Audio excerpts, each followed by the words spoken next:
लग्नाचे दागिने म्हणजे श्रीमंत पेशवाई दागिने, नाशिकचे सुप्रसिद्ध सराफ मयूर अलंकार सराफ।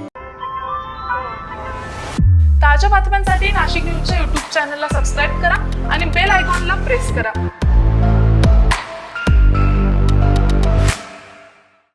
नाशिकच्या प्रसिद्ध कालिका माता यात्रेदरम्यान महिलांच्या गळ्यातील दागिने चोरणाऱ्या अट्टल गुन्हेगाराला मुसक्या आवळण्यात मुंबई नाका पोलिसांना यश आलंय।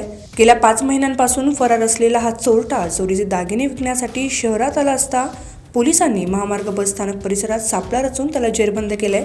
ऑक्टोबर 25 मध्ये झालेल्या कालिका माता यात्रेदरम्यान दागिने चोरीचे 5 गुन्हे मुंबई नाका पोलीस ठाण्यात दाखल झाले होते। या गुन्ह्यांचा तपास करत असताना संशयित आर्यन पप्पू शेख वय वर्ष 19 राहणार अहिल्यानगर याने हे धाडस केल्याची माहिती पोलिसांना मिळाली होती। 20 मार्च 2026 रोजी तो महामार्ग बस स्थानकावर दागिने विकण्यासाठी येणार असल्याची खात्रीशीर बातमी पोलीस अंमलदार विशाल पाठक यांना मिळाली।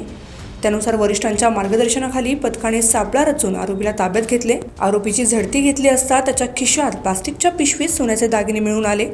पोलिसांनी त्याला विश्वासात घेऊन विचारपूस केली असता त्याने कालिका माता यात्रेदरम्यान गर्दीचा फायदा घेऊन महिलांच्या गळ्यातील दागिने चोरल्याची कबुली दिली। पोलिसांनी त्याच्याकडून 1,05,000 रुपये किमतीचे सुमारे 20 ग्राम वजनाचे सोन्याचे दागिने जप्त केलेत। Bureau report, Nashik news, Nashik.